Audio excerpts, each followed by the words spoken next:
Well, little Thomas, chuckled Gordon, now you know what hard work means, don't you? Poor Thomas couldn't answer. He had no breath. He just puffed slowly away to rest and had a long, long drink. Maybe I don't have to tease Gordon to feel important, Thomas thought to himself, and he puffed slowly home.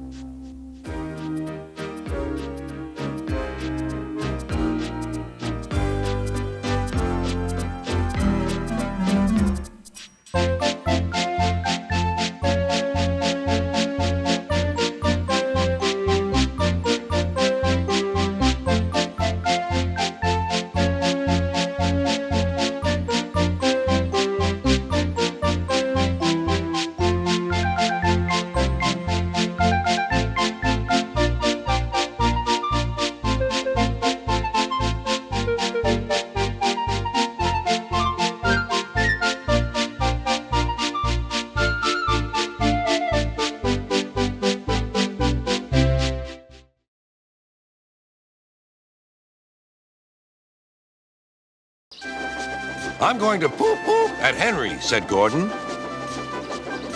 He was almost there when, whoosh! And there was proud Gordon going slower and slower in a cloud of steam. His driver stopped the train.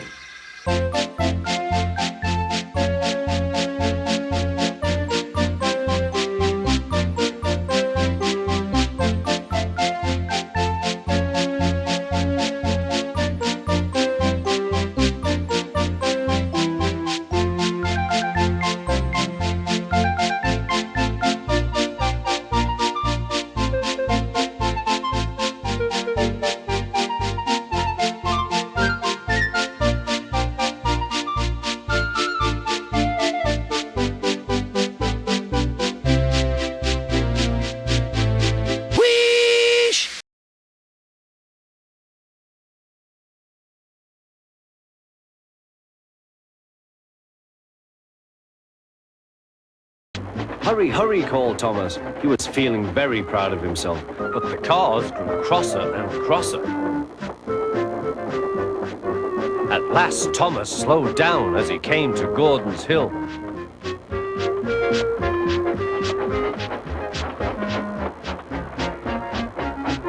Look out for the train.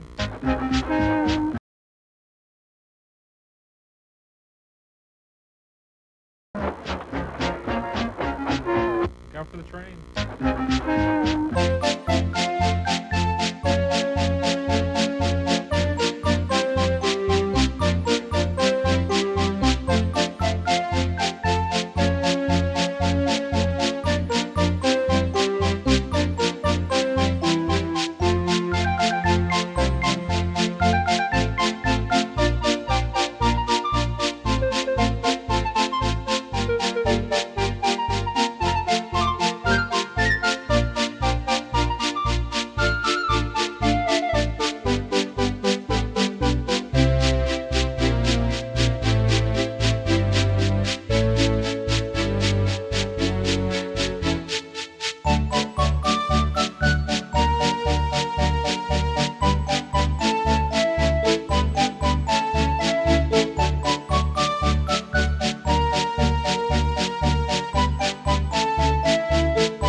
Thomas the tank engine wouldn't stop being a nuisance.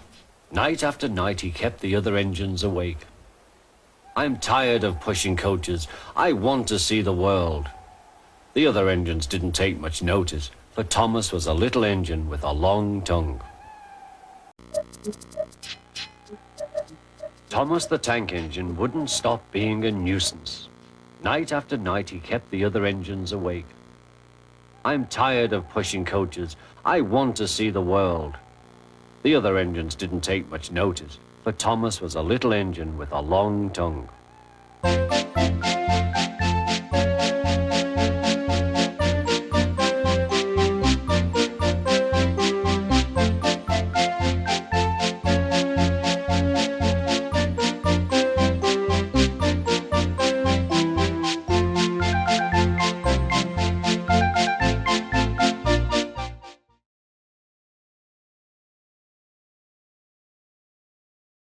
They left the broken cars, then with 2 cranes they put James back on the rails.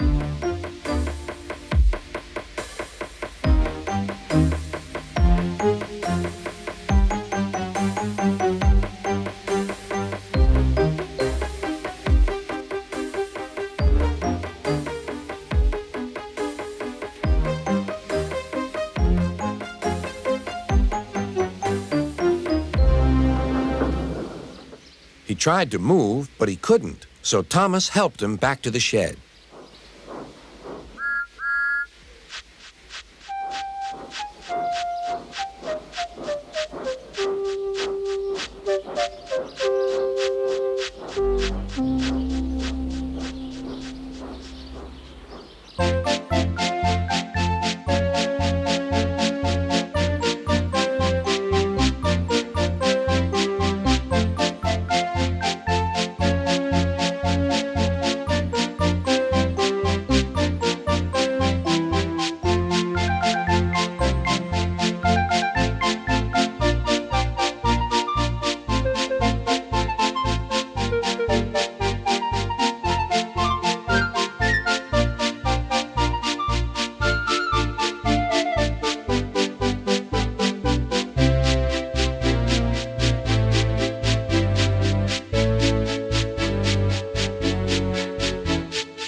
"I can do it! I can do it!" he puffed. He pulled and puffed as hard as he could. "I've done it! I've done it!" he panted.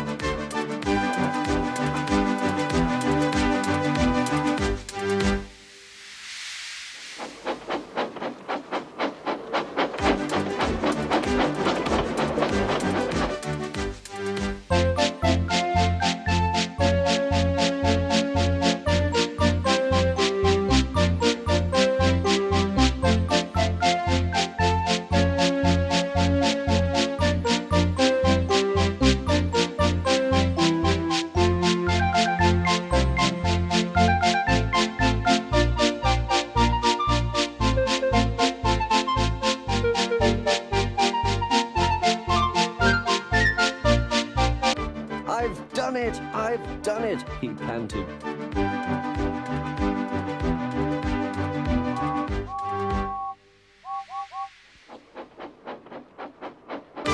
"I've done it! I've done it!" he panted.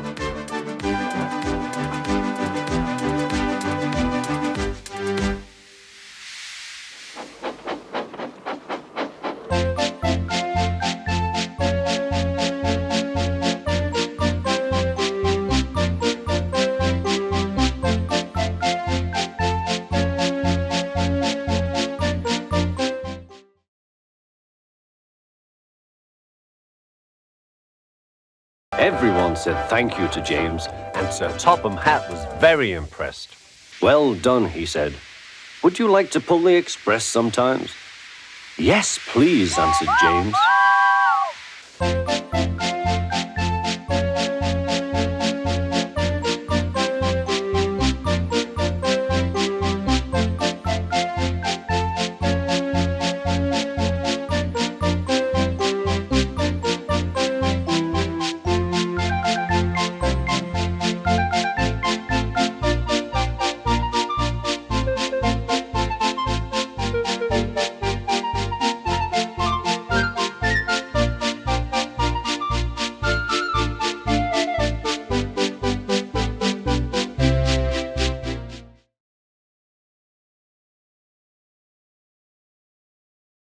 That night, the three engines had an indignation meeting. It's shameful to treat tender engines like this. Gordon has to go backwards and people think he's a tank engine. James spins round like a top and everyone laughs at us. And to add to that, Sir Topham Hatt makes us all shunt in dirty sidings. Blech!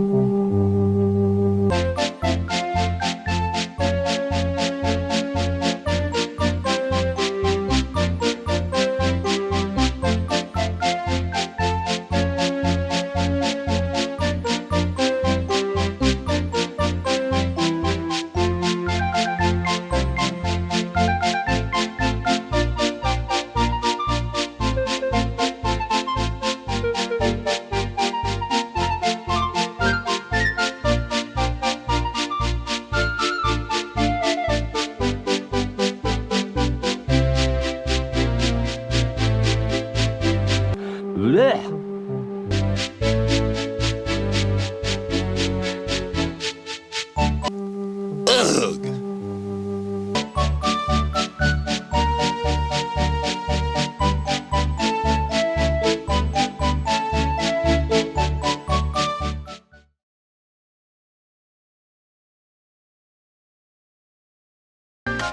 Then Henry came by, hissing as usual.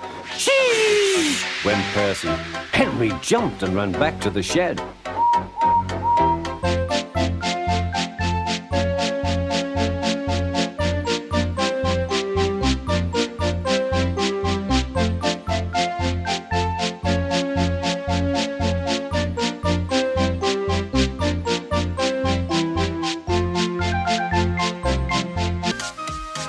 Then Henry came by, hissing as usual. Wheesh! Went Percy. Henry jumped and ran back to the shed.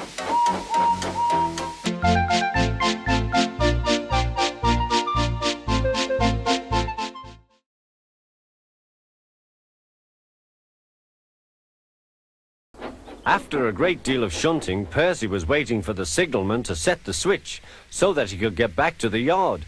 He was eager to work, but was being rather careless and not paying attention. Edward had warned Percy, be careful on the main line, whistle to the signalman you are there. But Percy didn't remember to whistle, so the busy signalman forgot him. Percy waited and waited. The switch was still against him, so he couldn't move. Then he looked along the main line. Peep, peep! He whistled in horror, for rushing straight towards him was Gordon with the express. Oh, groaned Gordon. Get out of my way!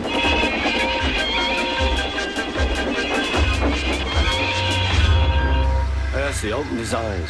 Gordon had stopped with Percy's buffers a few inches from his own. But Percy had begun to move.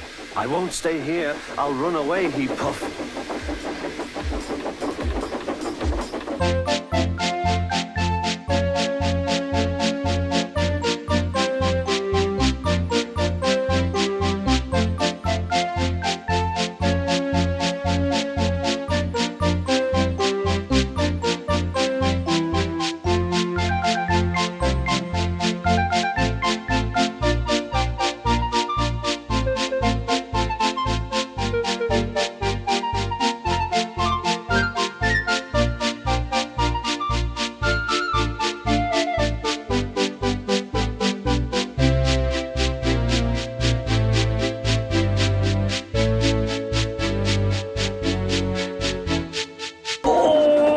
Groaned Gordon. Get out of my way! Oh! Groaned Gordon. Get out of my way!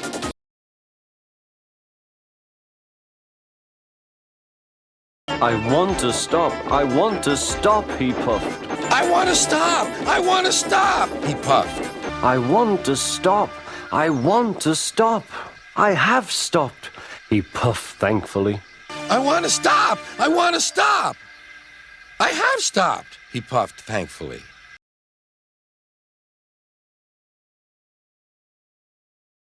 Well done, Percy. You started so quickly that you stopped a nasty accident. I'm sorry I was cheeky, said Percy. You were clever to stop.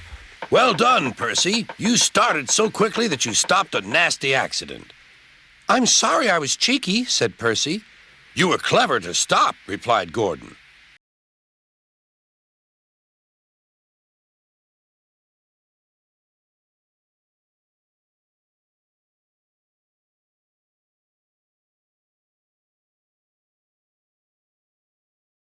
Lots of people were waiting at the station just before the bridge. They wanted to see what would happen. Henry has plenty of ashes, said the driver. Please keep all windows shut till we've passed the bridge. Henry's as excited as we are, aren't you, old fellow?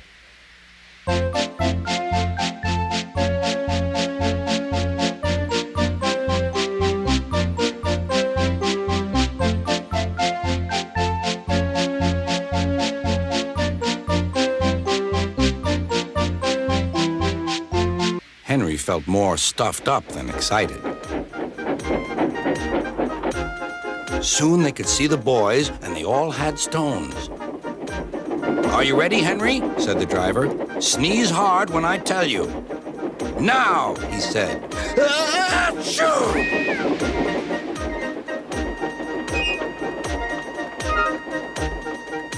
Well done, Henry, laughed his driver.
Toby made the silly cars behave even better than Thomas did.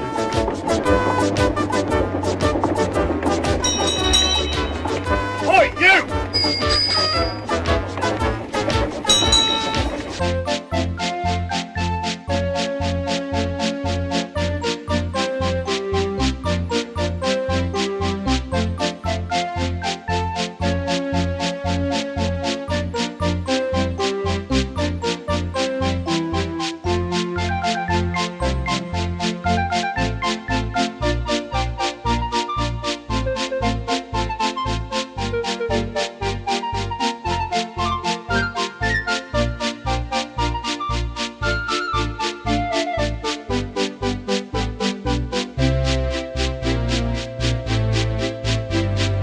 Disgraceful, he spluttered. I didn't sleep a wink last night. It was so quiet, and now engines come whistling suddenly behind me. Disgraceful, he spluttered. I didn't sleep a wink last night. It was so quiet, and now engines come whistling suddenly behind me. Where's your cowcatcher, he asked. Where's your cowcatcher, he asked. Don't be funny, snapped the policeman. Don't be funny, snapped the policeman. No side plates either. No side plates either. Engines going on public roads must have their wheels covered and a cowcatcher in front to protect people and animals from being dragged under the wheels if they stray onto the line. You haven't, so you are dangerous. Engines going on public roads must have their wheels covered and a cowcatcher in front to protect people and animals from being dragged under the wheels if they stray onto the line. You haven't, so you are dangerous. That makes it worse, the policeman answered. That makes it worse, the policeman answered. The law is the law, he said, and we can't change it. The law is the law, he said, and we can't change it.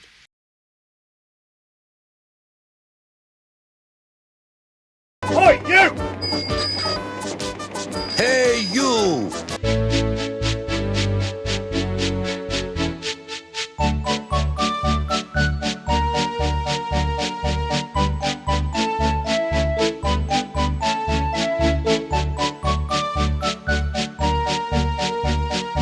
Sir Topham Hatt was having breakfast. He was eating toast and marmalade. The butler came in. Excuse me, sir. You're wanted on the telephone.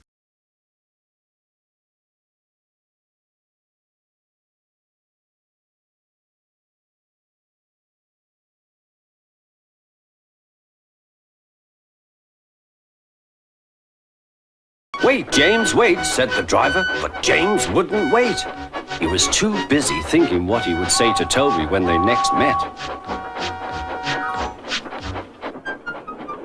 The freight car's chance had come. Hurrah, hurrah, they laughed, and banging their buffers, they pushed him down the hill. On, yelled the cars. I've got to stop, I've got to stop, groaned James.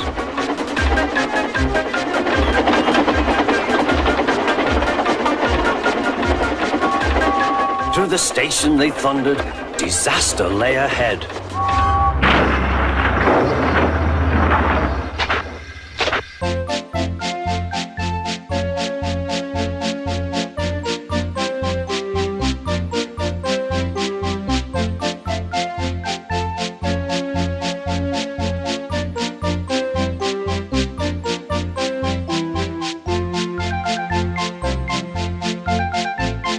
Wait, James, wait, said the driver, but James wouldn't wait. He was too busy thinking what he would say to Toby when they next met. The freight car's chance had come. Hurrah, hurrah, they laughed, and banging their buffers, they pushed him down the hill. On, yelled the cars. I've got to stop, I've got to stop, groaned James.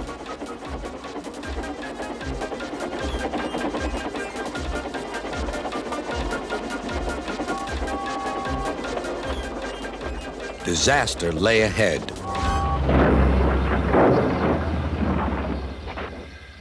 Something sticky splashed all over James.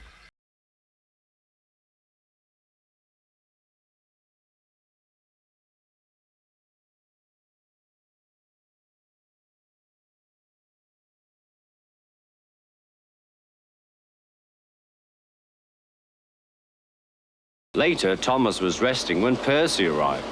A large hopper was loading his freight cars full of coal. Thomas was still being cheeky. Careful, he warned. Watch out with those silly cars. Go on, muttered the cars. And by the way, went on Thomas, those buffers don't look very safe to me. The last load poured down. Help! Help! Cried Thomas. Get me out! Percy was worried, but he couldn't help laughing. Thomas's smart blue paint was covered in coal dust from smoke box to bunker.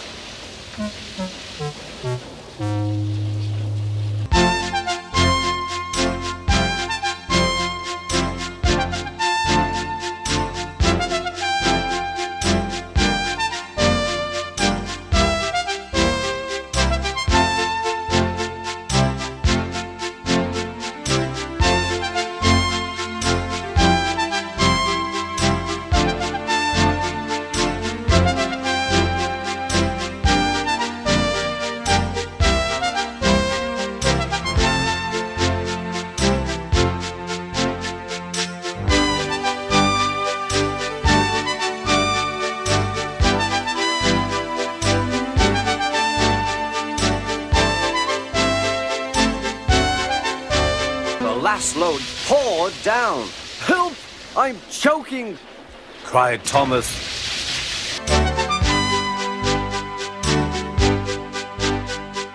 Next day, Thomas was feeling more cheerful as he watched Percy bring his cars from the junction.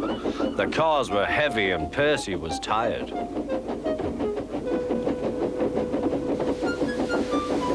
Have a drink, said his driver, then you'll feel better. The water column stood at the end of the siding with the unsafe buffers. Suddenly, Percy found that he couldn't stop. The buffers didn't stop him either. Oh, wailed Percy, help! The buffers were broken and Percy was wheel deep in coal.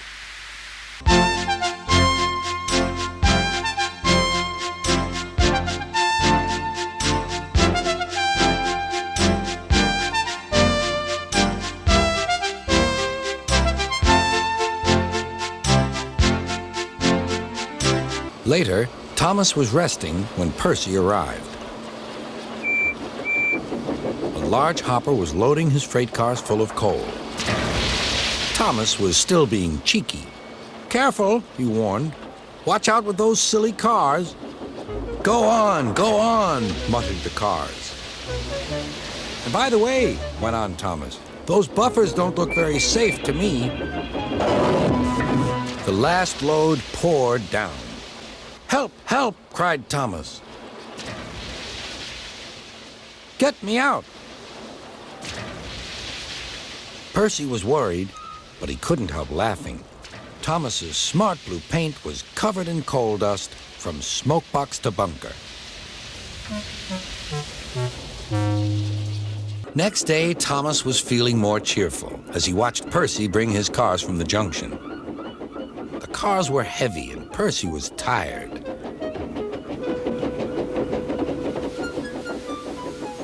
"Have a drink," said his driver. "Then you'll feel better." The water column stood at the end of the siding with the unsafe buffers. Suddenly, Percy found that he couldn't stop. The buffers didn't stop him either. "Oh!" wailed Percy. "Help!" The buffers were broken, and Percy was wheel deep in coal.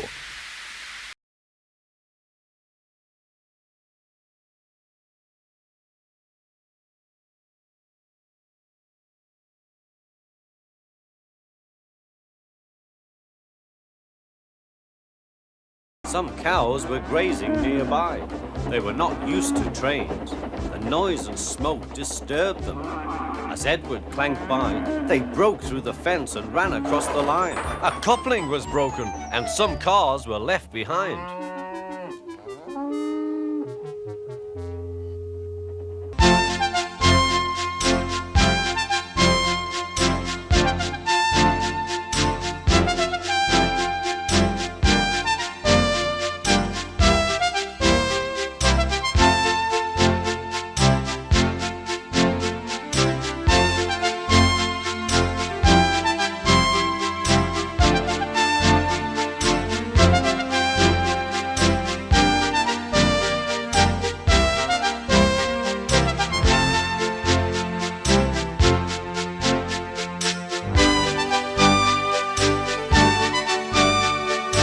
A long stretch of line lay ahead.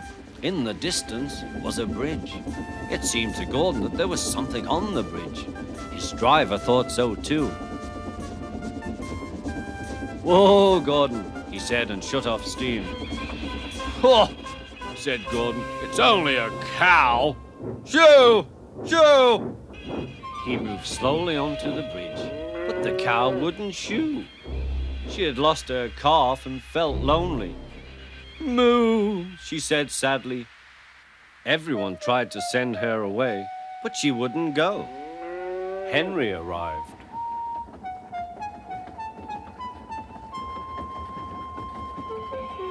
"What's this? A cow? I'll soon settle her. Be off, be off." "Moo," said the cow. Henry backed away nervously. "I don't want to hurt her."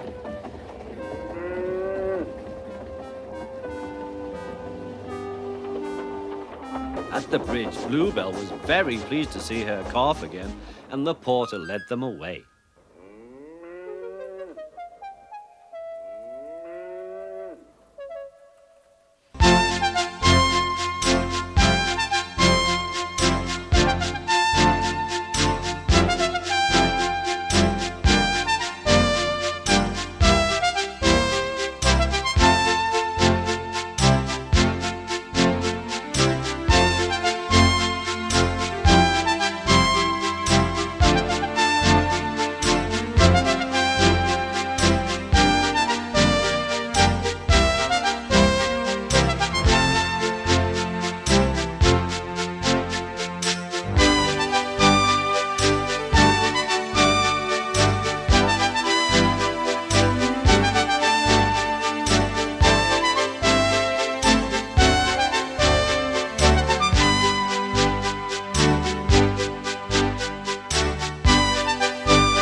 Bleh. she said sadly. Bleh.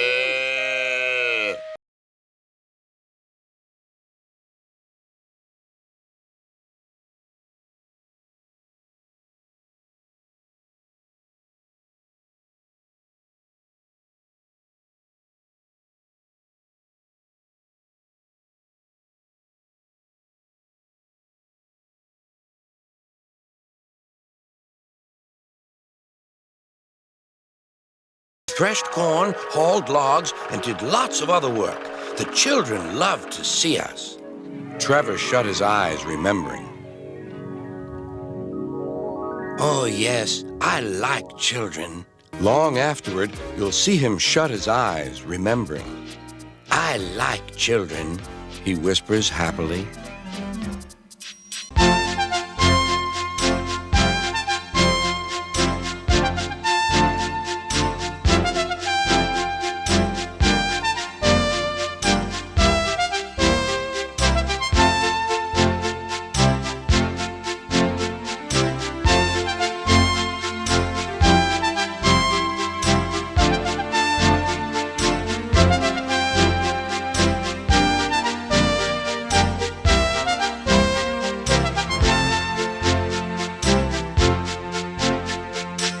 That would be wonderful, said Trevor.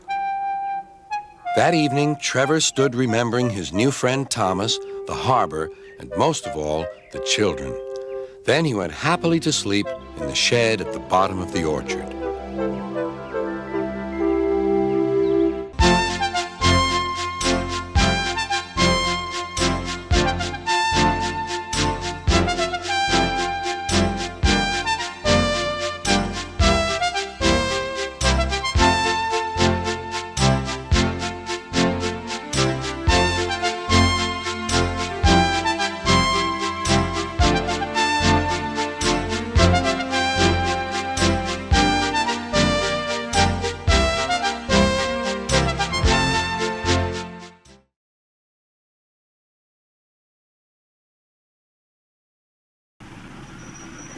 Next morning, James's driver was suddenly taken ill. He could hardly stand, so the fireman uncoupled James ready for shunting.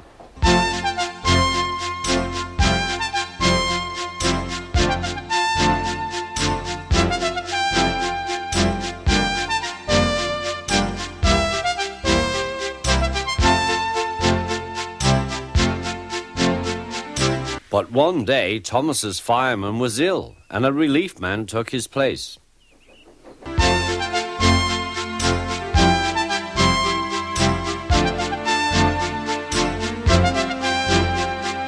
Suddenly, he was going faster and faster.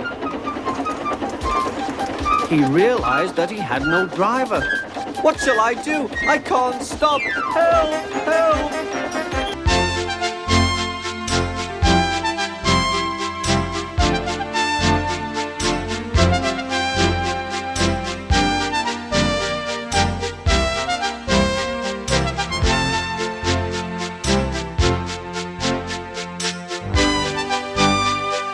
Suddenly, he was going faster and faster. He realized that he had no driver. What shall I do? I can't stop! Help! Help!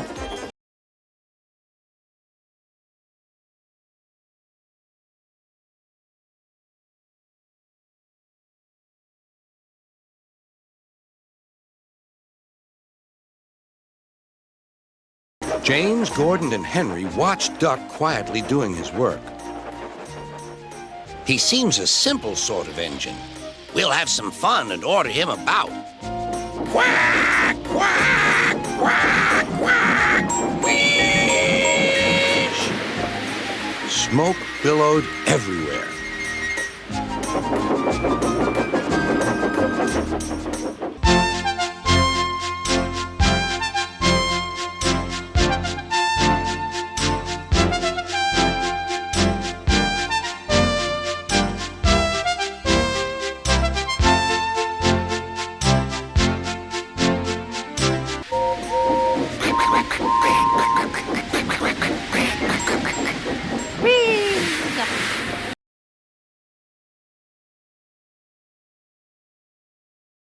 Sir Topham Hatt was looking forward to hot buttered toast for tea at home.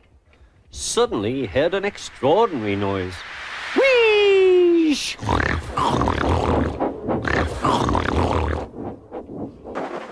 Sir Topham Hatt was looking forward to hot buttered toast for tea at home. Suddenly he heard an extraordinary noise. Whee!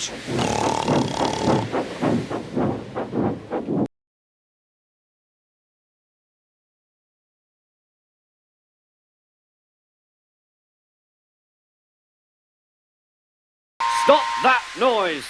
Bellowed the Fat Controller. Stop that noise! Bellowed Sir Topham Hatt. Stop that noise! Bellowed Sir Topham Hatt. Silence! Snapped the Fat Controller. Quiet! Called Sir Topham Hatt. Quiet! Said Sir Topham Hatt. As for you, thundered the Fat Controller, you've been worse. You made the disturbance. As for you, thundered Sir Topham Hatt, you've been worse. You made the disturbance. As for you, thundered Sir Topham Hatt, you've been worse. You made the disturbance.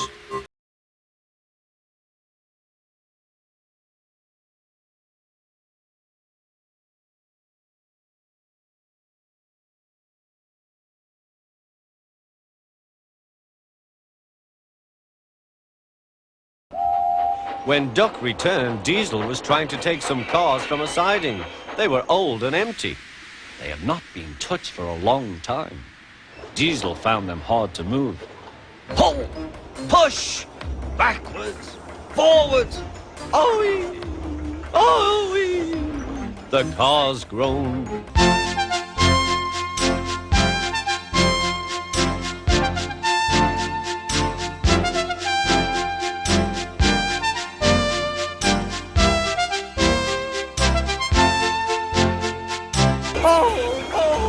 They screamed.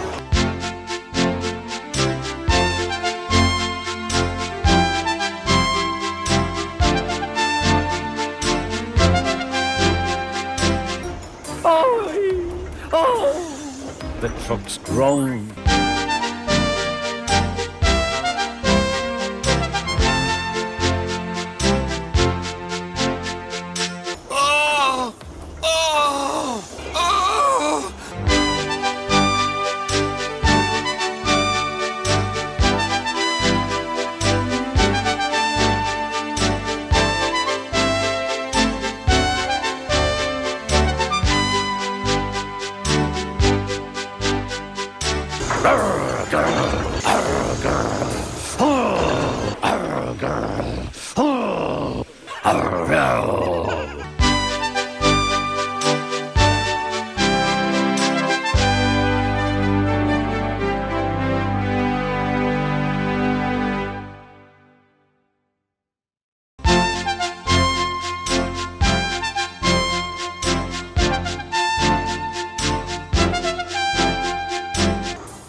There was a brake van in the yard that had taken a dislike to Douglas.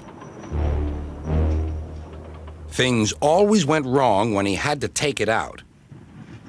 His trains were late, and he was blamed. Douglas began to worry. Donald, his twin, was angry.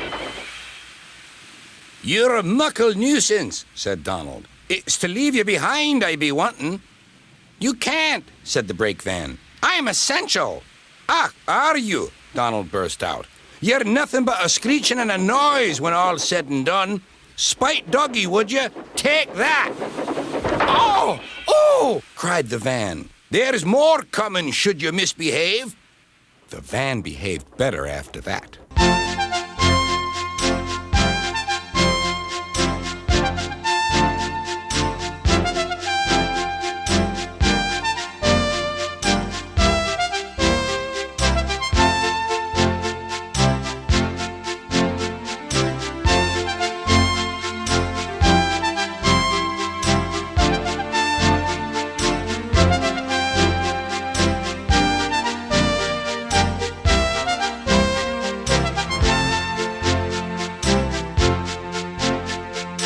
I might have known it would be Douglas, he said.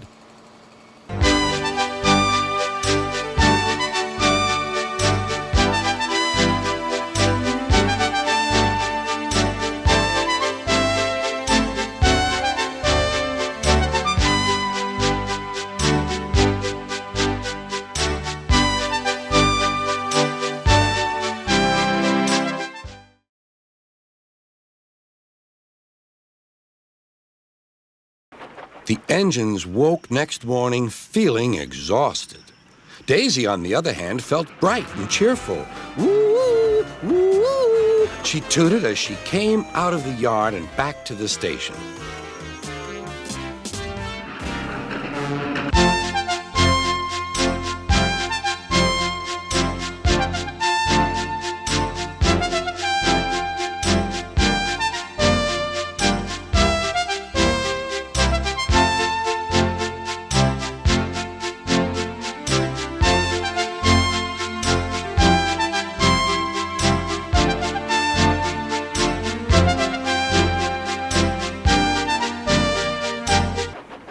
The engines woke next morning feeling exhausted.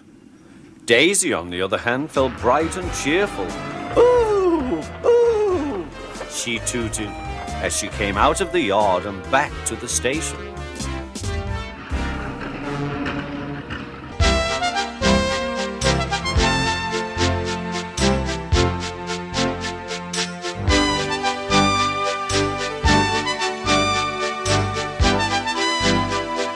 She saw that a milk van was about to be coupled to her and was most indignant. "Do they expect me to pull that?" "Surely," said her driver, "you can pull one van." "I won't," said Daisy. "Percy can do it. He loves messing about with freight cars." She began to shudder violently.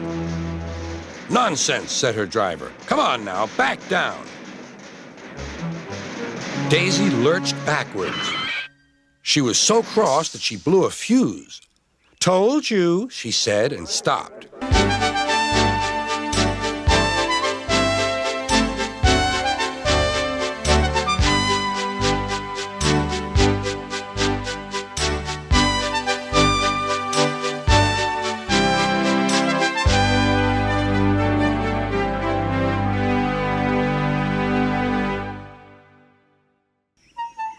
She began to shudder violently.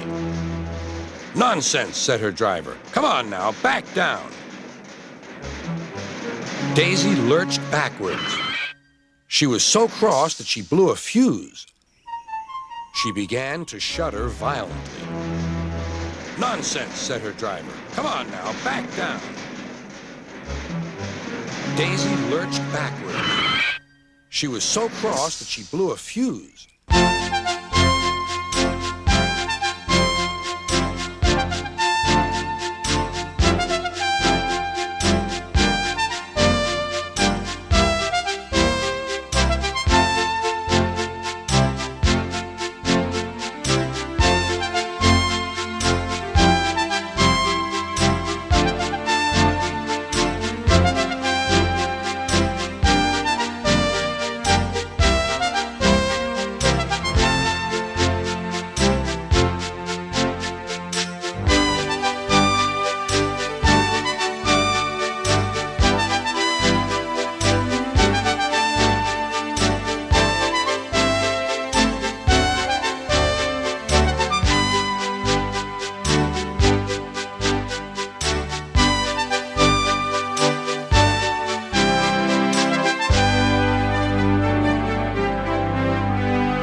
Suddenly, they saw a notice ahead. All trains stopped to pin down brakes. Beep, beep! Brakes, conductor, please! But before he could check them, the freight car surged ahead. On, they cried. Help, help, whistled Percy. The man on duty at the crossing rushed to warn traffic with his red flag, but was too late to switch Percy to the runaway siding. Frantically trying to grip the rails, Percy slid into the yard. Beep, beep! Look out!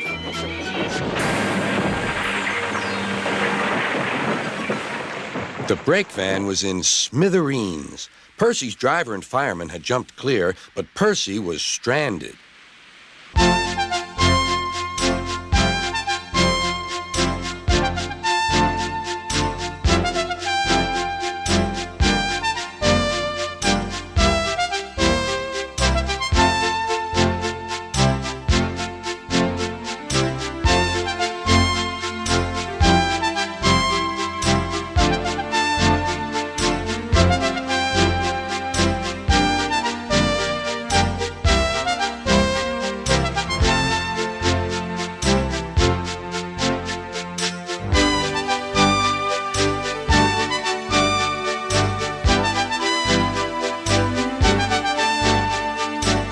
The man on duty at the crossing rushed to warn traffic with his red flag, but was too late to switch Percy to the runaway siding. Frantically trying to grip the rails, Percy slid into the yard. Beep, beep! Look out!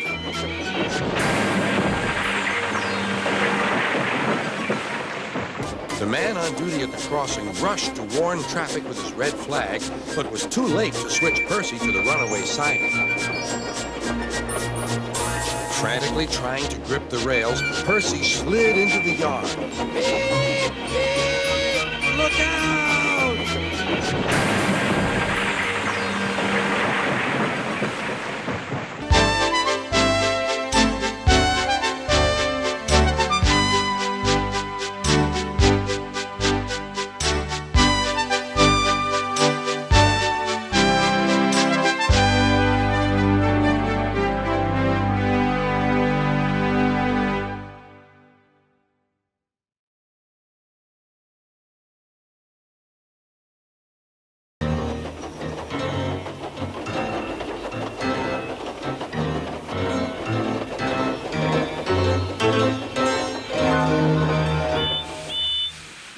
The diesel looked up.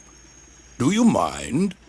"Yes," said Bill. "I do. I want my cars back." "These are mine," said the diesel.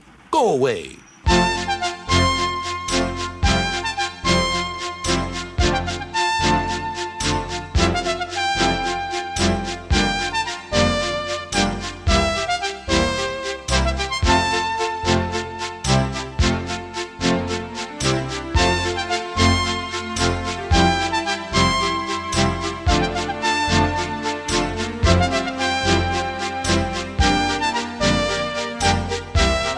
Bill pretended not to be frightened. "You're a big bully," he whimpered. "You'll be sorry." He ran back and hid behind the cars on the other side. Ben now came forward. "Car stealer?" hissed Ben. He ran away too. Bill took his place.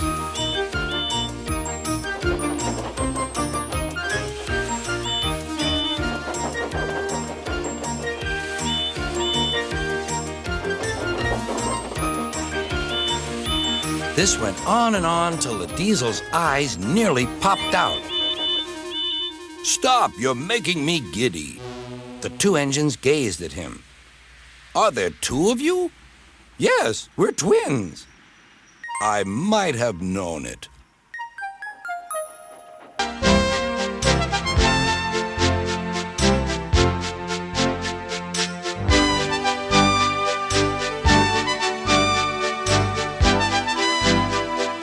"We're sorry, Mr. Maddening," he said, "is the word."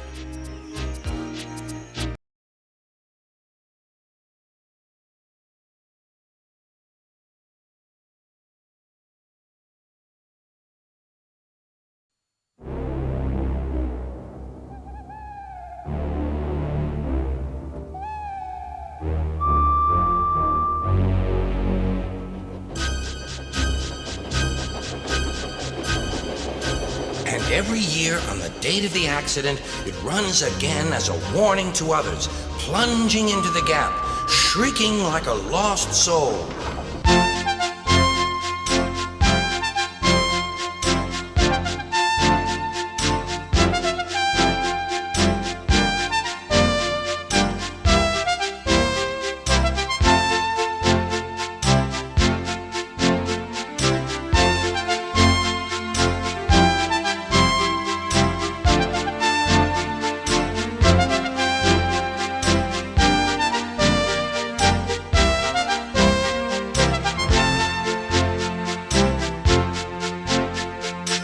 And every year on the date of the accident, it runs again as a warning to others, plunging into the gap, shrieking like a lost soul.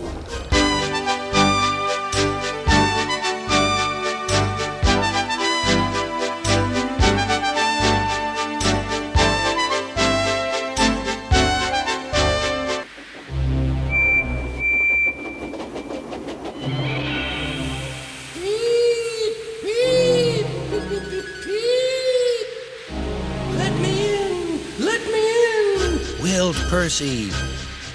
No, no, not by the smoke on my chimney, chim.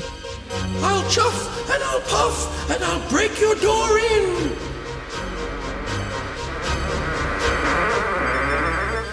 Oh dear, exclaimed Thomas. It's getting late. Oh, I'd no idea. Oh, I must find Annie and Clarabelle.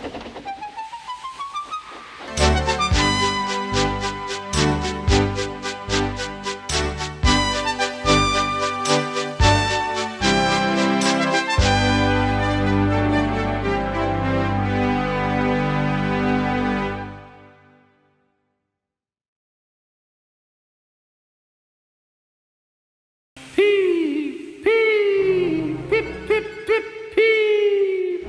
Let me in, let me in, wailed Percy. No, no, not by the smoke of my chimney, chim. I'll chuff and I'll puff and I'll break your door in.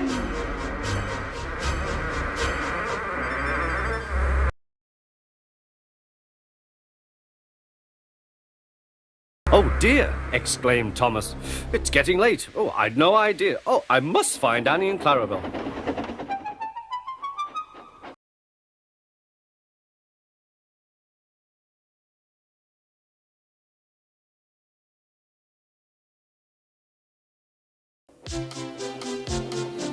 The wind was blowing fiercely. Look at that, exclaimed the driver. The wind caught the piled hay, tossing it up and over the track. The line climbed here. Take a run at it, Percy, his driver advised. Percy gathered speed, but the hay made the rails slippery, and his wheels wouldn't grip. Time after time, he stalled with spinning wheels and had to wait till the line ahead was cleared before he could start again.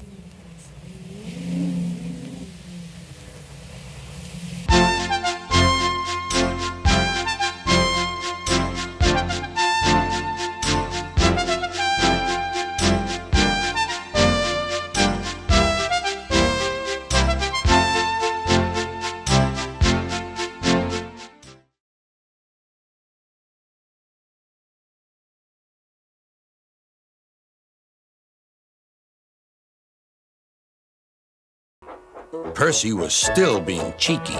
His driver always shut off steam just outside the station. Percy wanted to surprise the coaches by coming in as quietly as he could. But the porters didn't hear him either. Percy gave them such a fright that boxes and bags burst everywhere. Oh, groaned Percy.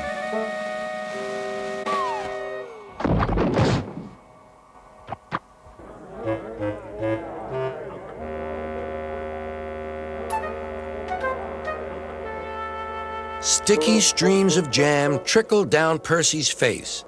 A top hat hung on his lamp iron. Worst of all, a pair of trousers coiled lovingly around his funnel.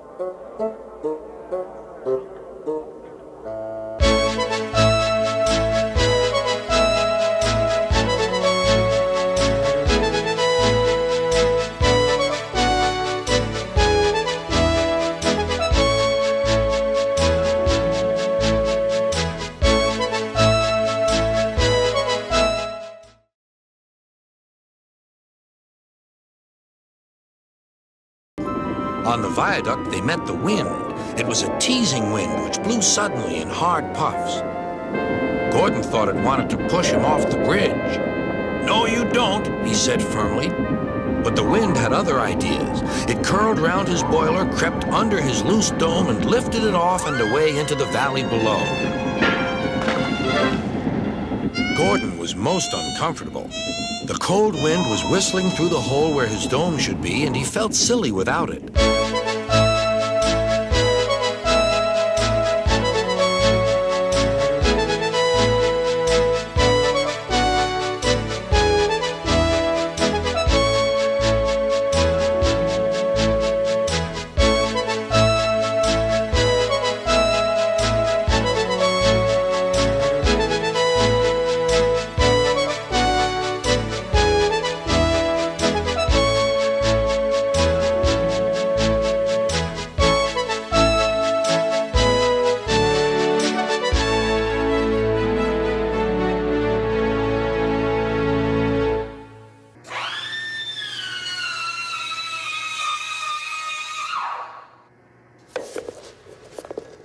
Excellent.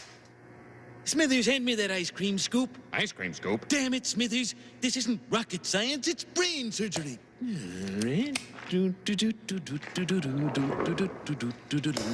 Hello. Look at me, I'm Davy Crockett.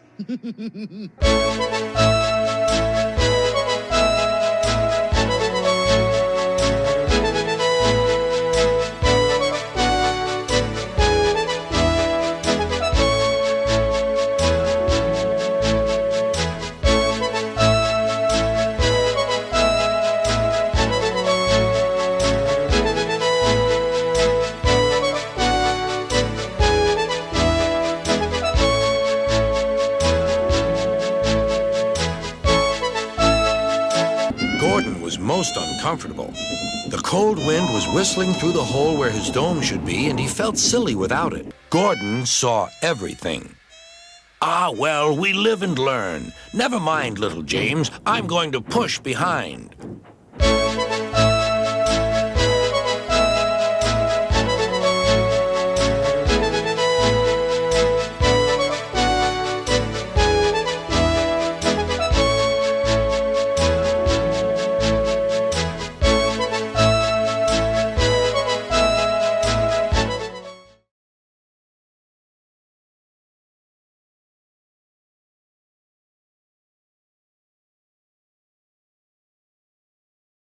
Nighttime came, and Percy began to feel very lonely. "Oh, dear," he murmured, "it's very dark." Oh, what's that?" It was only an owl, but Percy didn't realize this. "Oh, I wish Thomas were here too," he sighed. Thomas was waiting for his mysterious load at the harbor. Suddenly, there it was. "Cinders and ashes," cried Thomas. "It's a dragon." "Don't worry," laughed his driver. "This dragon is made of paper. It's for the carnival tomorrow." Workmen lifted the dragon onto Thomas's low loader and put lights all round it for protection. Then Thomas set off into the misty night.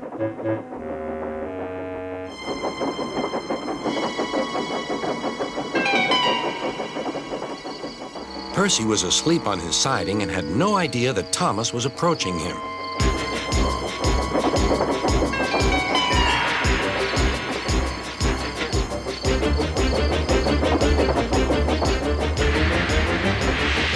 Percy woke up with a start. "Help!" cried Percy. "I'm not going to open my eyes until my driver comes."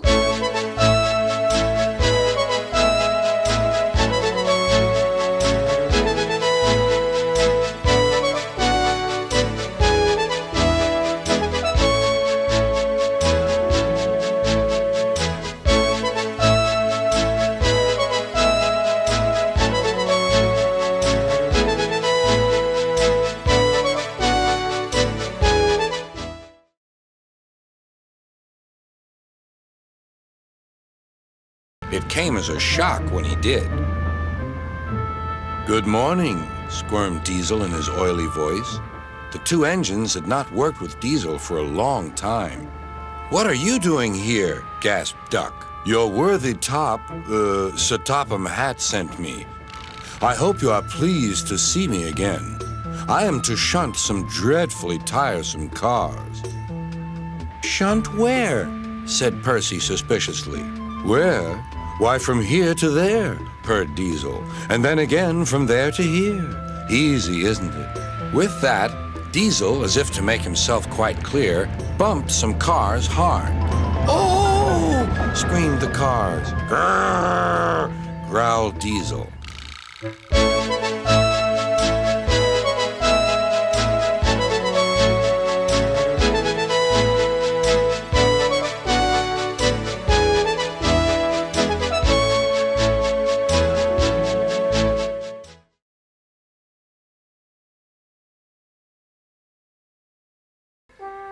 At the next station was a sign, all trains must wash down daily.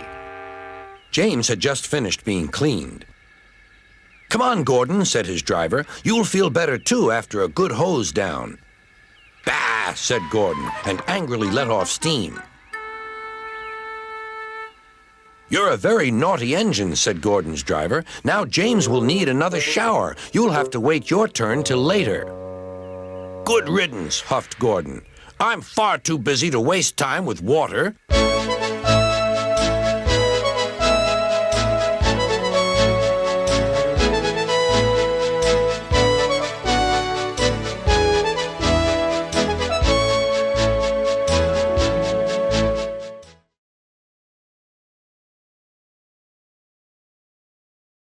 Danger lay ahead.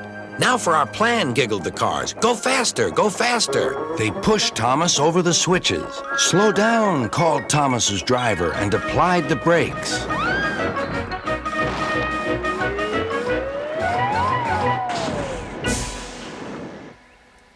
Poor Thomas stood dazed and surprised in a muddy pond as a toad eyed him suspiciously.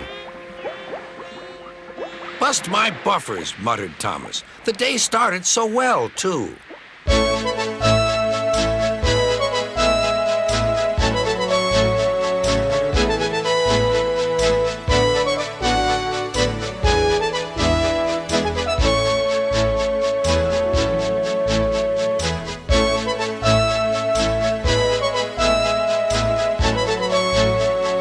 The toad, who was looking forward to a ride home, noisily agreed.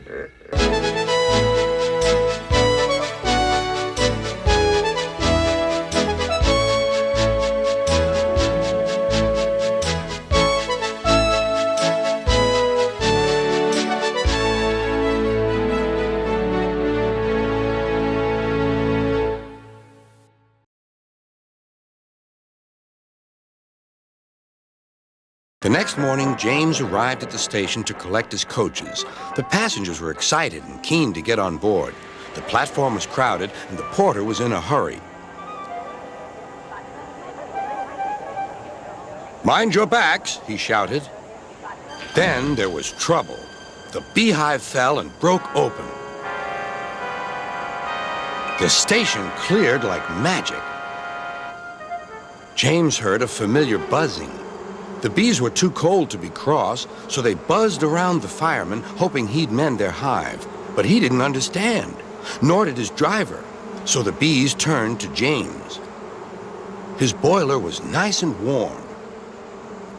Buzz off, hissed James. One bee burnt his foot. Ooh, ooh. The bee thought James had burnt him on purpose.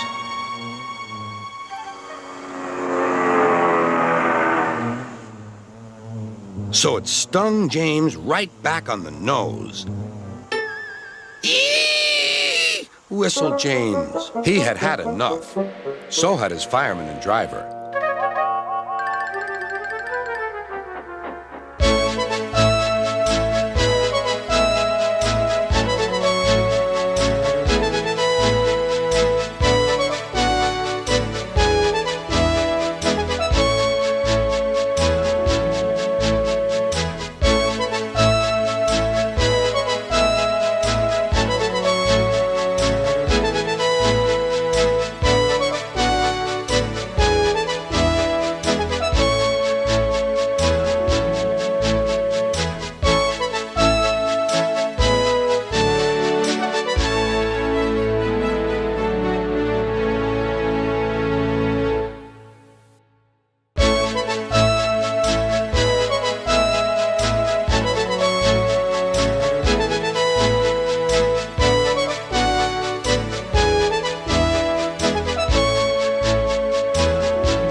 The other engines waited where they could each get a good view. But Henry wasn't a splendid sight at all. His six tenders were very old, dirty, and filled with boiler sludge. Had a good washout, Henry, Called a voice. That's right. You'll feel a different engine now. Henry was not sure, but he thought the voice belonged to Gordon.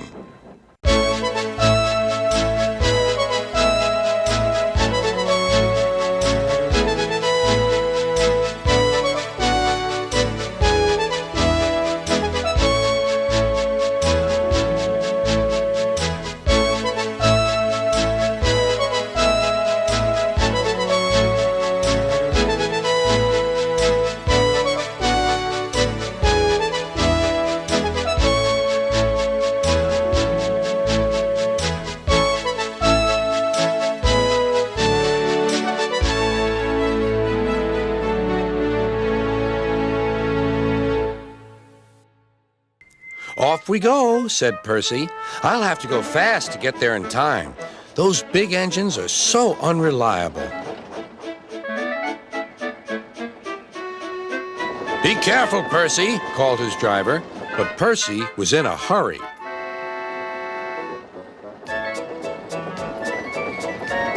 He didn't see that the switch had failed and that he had been diverted into a siding. Look out, Percy, Shouted his driver and applied the brakes, but it was too late.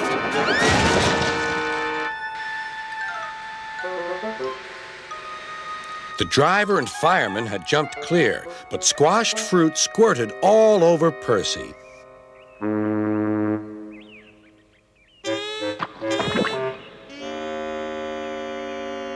Sir Topham had arrived. Percy, you are not to blame for the switch failure, but I do not run a jam factory. Yes, sir. No, sir. And Percy squelched sadly away.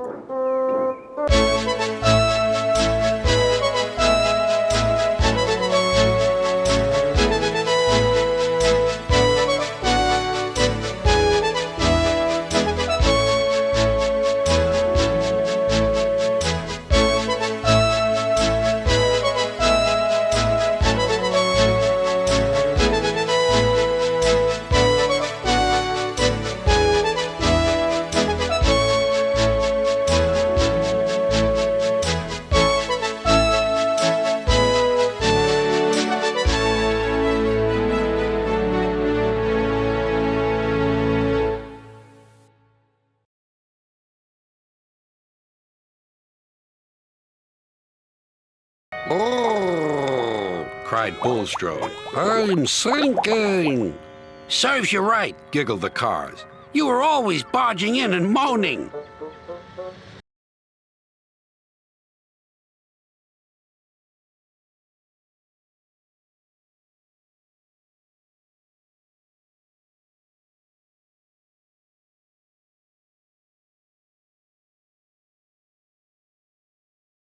Soon they approached a tunnel.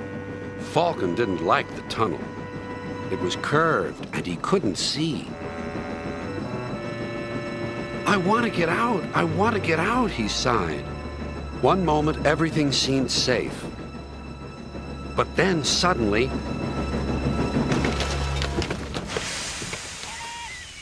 Falcon was derailed and hung dangerously over the edge.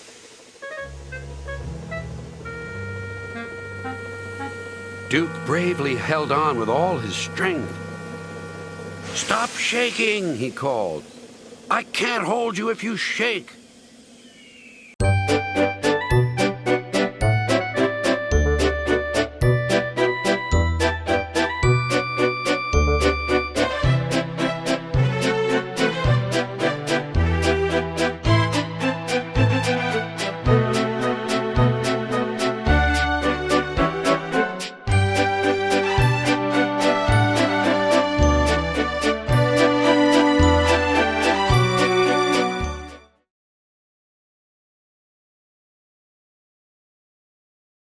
Sir Handel puffed away to fetch his coaches. He didn't like the look of them at all. Whatever next? Those aren't coaches, they're cattle cars. Woo! no, screamed the coaches. What a horrid engine! It's not what I'm used to, clanked Sir Handel.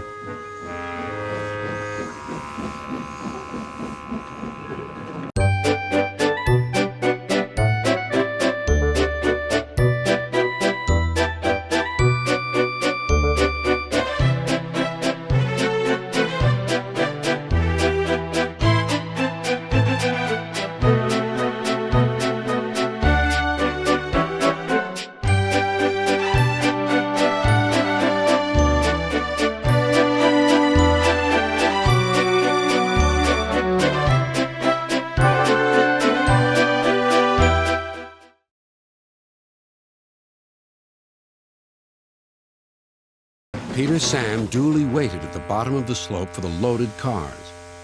He never bumped cars unless they misbehaved. But the loaded cars couldn't see him properly. They thought he was Sir Handel. Their chance for trickery had come. Faster! Faster! They yelled. No, no, wailed the empty cars. It's Peter Sam! But it was no use. Hurrah! Hurrah! Roared the cars. Peter Sam shut his eyes.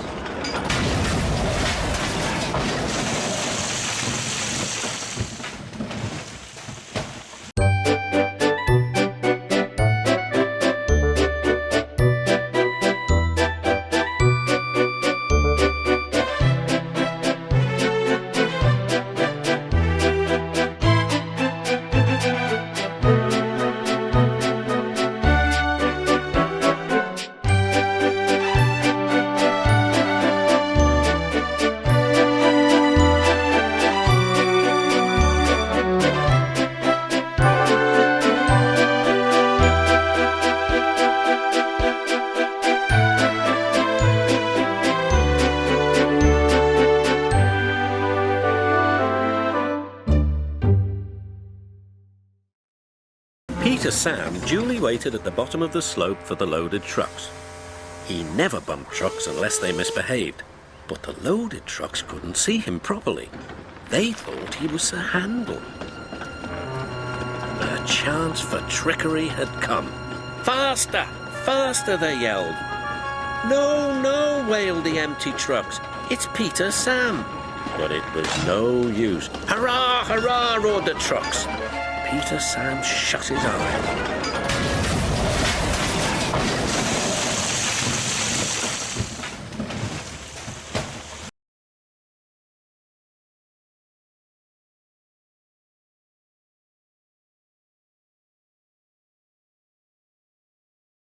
Darkness fell and the cold wind blew.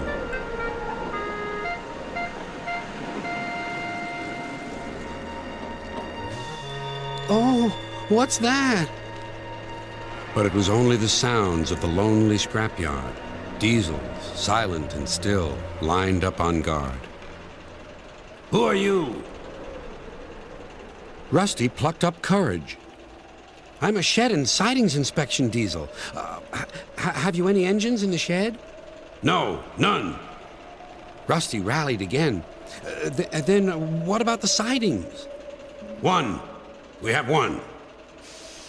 Rusty grew braver still. Then I'll just go and inspect.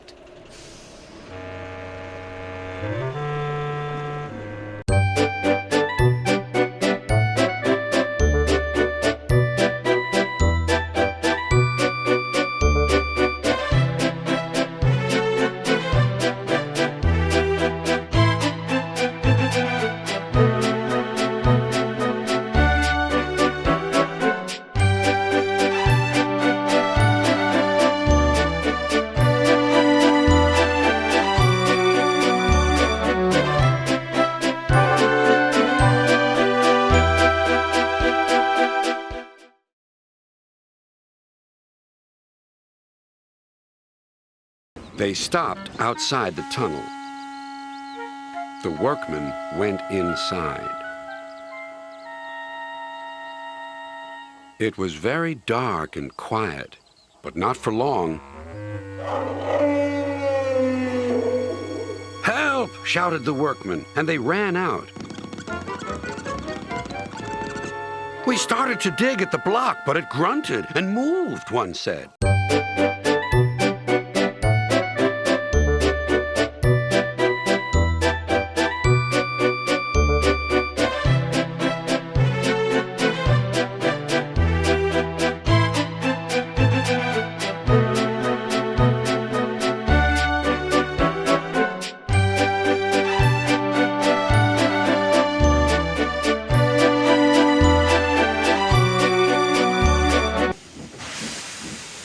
He edged angrily onto the turntable and spoke rudely to Henry.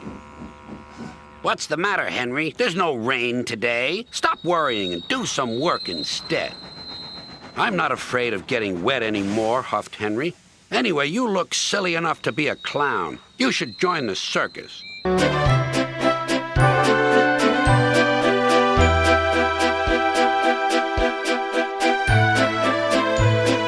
Oh! Cried the elephant. Cried the elephant.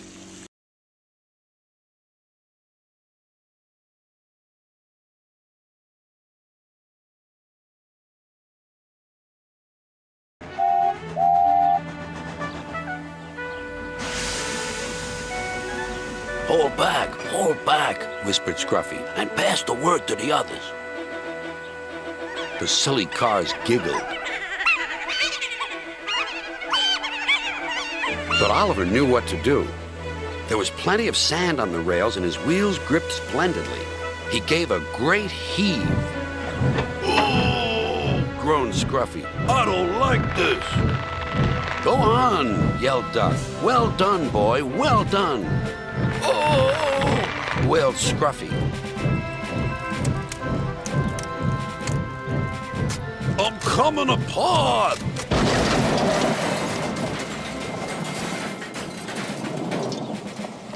And he did.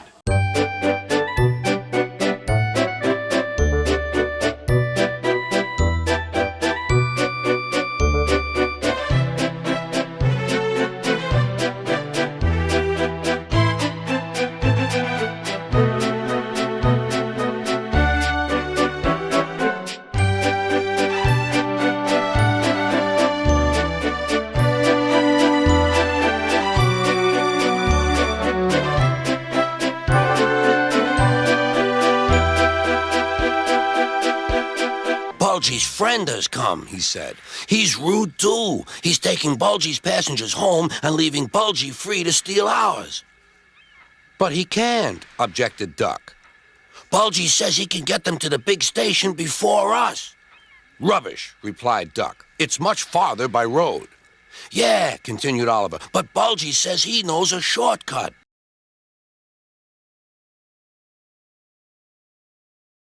No, Duck, Toad's right. It's really my fault. I must put this trouble right. I meant no disrespect, you understand. Of course not, Toad. Anyway, Driver says the same, and he's arranged it with the station master.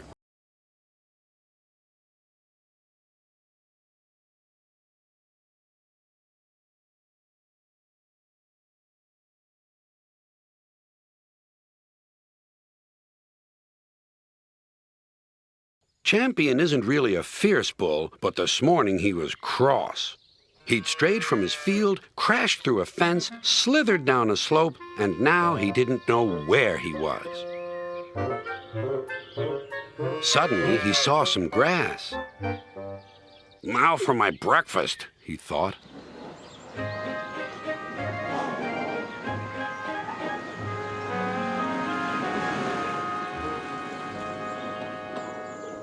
Ooh, tooted Daisy. Go on. Champion was too busy chomping to take any notice. Ooh, said Daisy again. Champion kept grazing. This is all wrong, thought Daisy. How can I look him in the eye if he won't turn around? At last he did. Said Champion. Ooh, oh, murmured Daisy. Why doesn't he run away? Go on, Daisy, said her driver. He's harmless. Yes, said Daisy unhappily. You know he's harmless, and I know he's harmless. But does he know? Look at his horns. If I bumped into him, he might hurt them. The farmer wouldn't like that. Champion sniffed at Daisy. "Ugh," said Daisy, and that was that. Daisy did no more.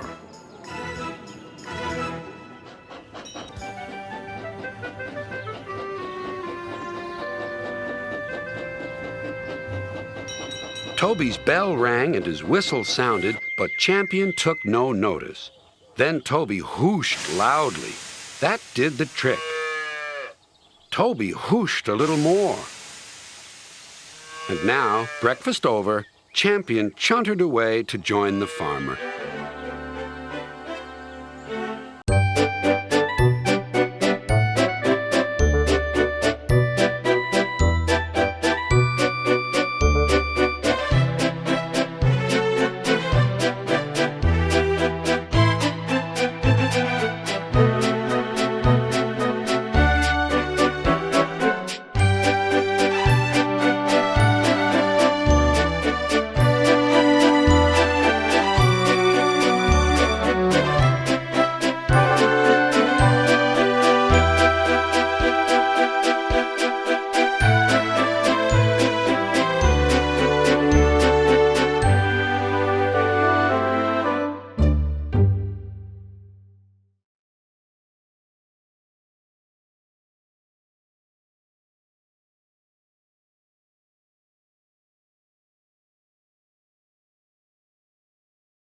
Percy shunted back to where a large canvas barrier was used to protect his line from loose rocks. Percy charged at the line of freight cars too fast and too hard. "Oh no!" gasped Percy. The freight cars broke free, but ran out of control to the mines below. On! Faster, faster!" the silly freight cars yelled. Then there was trouble again.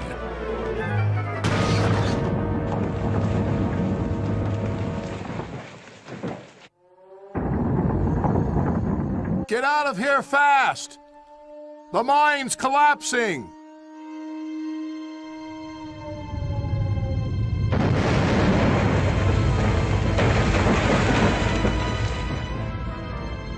"We'll just have to make a run for it, Percy," called his driver. "There's going to be an avalanche," wailed Percy. And he was right.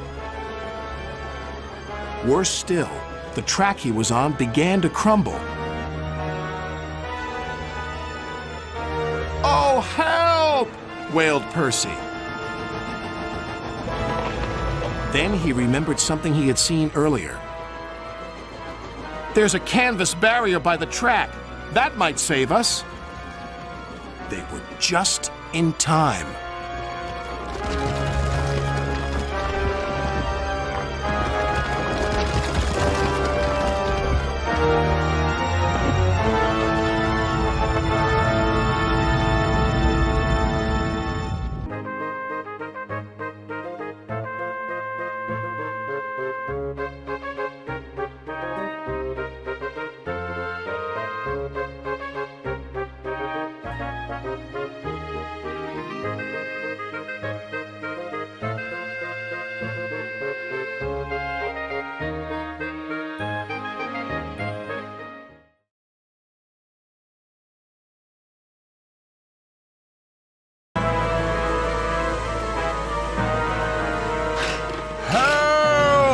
Called Toby.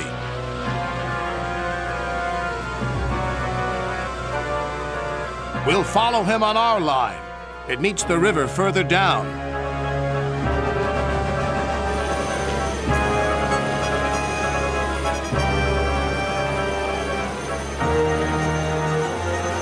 As Toby floated helplessly on the floodwaters, they passed a sign that made them shudder. "Beware the waterfall. If we go over that waterfall, we're doomed."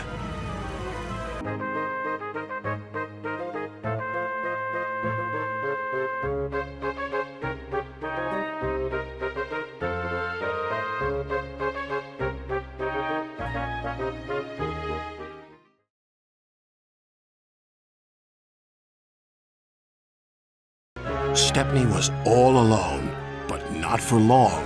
Two diesels approached. Got you this time, Stepney. You'll make very fine scrap indeed. Buffer 'em, Bert.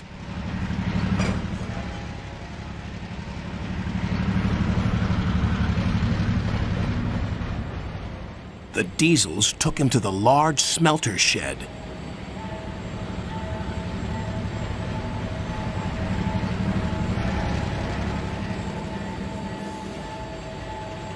Bye-bye, Stepney.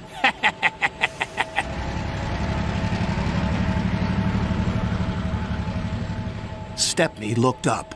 Above him was a huge grabber. This engine's not for scrapping. The grabber wasn't listening.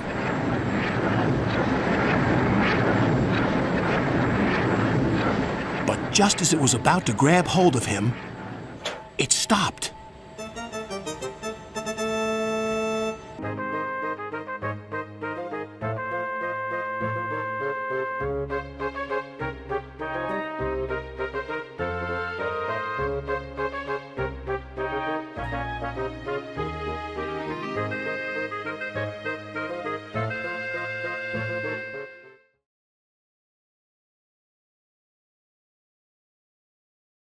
Meanwhile, James was enjoying himself. This is the life, he chortled. But he was heading for trouble. One of the fuel cars was leaking. Then, suddenly, it caught fire. "Oh, help!" cried James. They reached a siding, and his driver gave the alarm. "It's fuel, and it's dangerous!" As Thomas and Percy approached the junction, they saw the smoke and a guard waving a red flag. "Sparks from James's funnel have set the cars ablaze," he called. "The fire is under control, but it's quite a mess."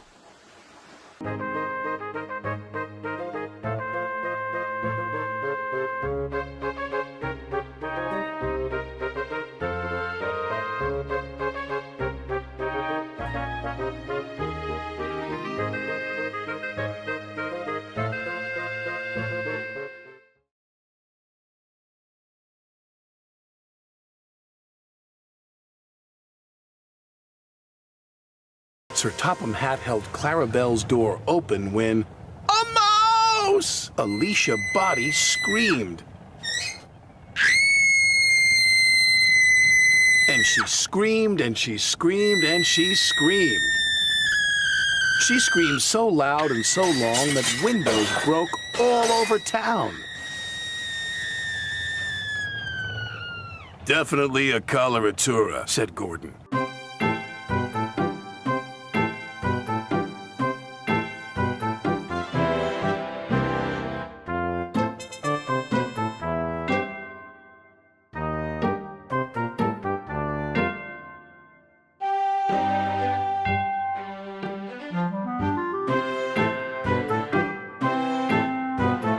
Look at the little green engine, Alicia Botti exclaimed. "So sweet and dirty, like a proper steam engine." "Peasant," Gordon huffed snootily. "Yes, I am pleasant," smiled Percy. He was glad somebody noticed. "Look at the little green engine," Alicia Body exclaimed. "So sweet and dirty, like a proper steam engine." "But he's filthy," Gordon huffed snootily. "But I clean up nice," smiled Percy. He was glad somebody noticed.